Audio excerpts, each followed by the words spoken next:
I'm John P. I'm Callie Lewis. Today this week actually, we're talking about mobile you, all about you and your mobile devices.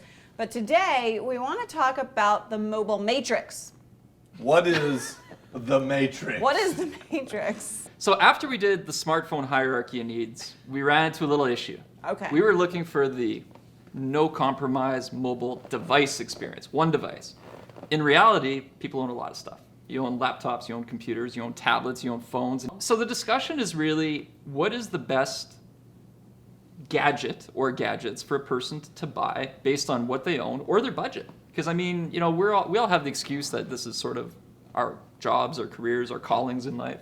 So we can justify buying everything. I defy any of you to explain to me why you shouldn't buy a $250 or $300 Nexus 4 or a $200 or $250 Nexus 7 tablet. But this is actually like a really good point here, which is I think Android and Windows Phone both cater to different price points, and they go out of their way for it. Android has a lead start in this, and definitely in emerging markets, they have some really, really low cost devices, but it's a big emphasis right now for Microsoft Windows Phone. BlackBerry is still really new with BB10, so they haven't been able to roll out as many devices yet, and of course, iOS is stuck We in keep the old ones around. the rich egalitarian But again, way. we're talking compromise, and I think that's your compromise between price, performance, and actually it's really good performance and feature list. Well, let's talk about who is right for these types of devices. Smartphones, let's start with that. Everybody should own a smartphone. But see, a lot of people, we talked about this before, a lot of people buy smartphones and use them as feature phones. They use them to make calls, maybe look at Facebook. So like my mom has a feature, just a regular dumb phone, but she has an iPad, and she stopped using her Mac because her iPad is so much better for her. I think that's something that Apple anticipated. Android is the manufacturers are finally getting to, and Windows Phone I think came about it from the inception, and that is people don't customize their phones nearly as much as we might have anticipated. And when I say we, I mean Or as we did in developers. the old days. Right, or as much as we customize. My mom doesn't customize her phone. My dad doesn't.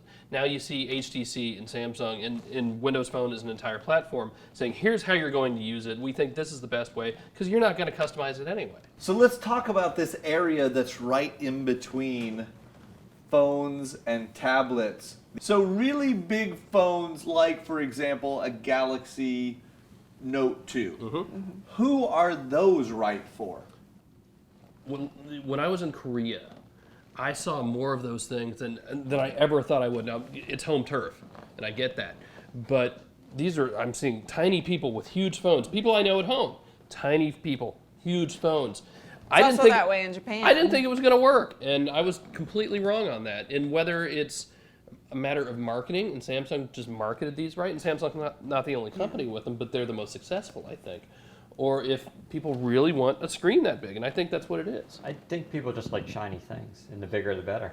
I mean, the fact is, it's like screens. People like looking at screens and content. That's the whole point of it. So the larger you can make it, but also keep it thin, and that's really the magic that's happening now. We're getting really thin devices that are also pretty large. We're talking about lots of features, but we're not talking about the people. Now, when you talk about Korea and Japan, Yeah. for example, what we were told, because we asked when we were there, why does everybody have a Note 2? Why are these so popular? And they said it's because they do a lot of traveling, Right. like commuting to and from work, and they spend so much time reading or consuming content, but they don't want to carry a tablet. It's too big. So that was the reason we got. Can you guys think of any other reasons for extra large phones, or should we just move to tablets? No, one of them is accessibility. My eyesight is horrible, and as beautiful as the iPhone screen is, that's really tiny type. And I know a lot of people would much rather have a larger device,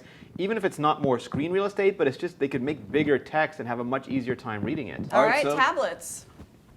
Go. Who's going to carry Go a on tablet? tablets. My mom got a Playbook when it came out, and she took it everywhere because now you had a tablet that was small enough to put in her purse. She would take it to see her grandkids do concerts and things. great video recording, and she had a good playback screen. So as soon as the concert was over, she's got her grandkids around here, instant playback. So Touché. you had a great compromise of everything. That 7-8 inch size is perfect. And whether it's an iPad mini with a slightly different aspect ratio, or Nexus 7, or Kindle, I think Kindle did a really nice job of bringing that aspect on over. What about laptops? Because there are some laptops that also do have connectivity in them beyond Wi-Fi. At what point do you no longer fit in the tablet world and you got to step up to a laptop?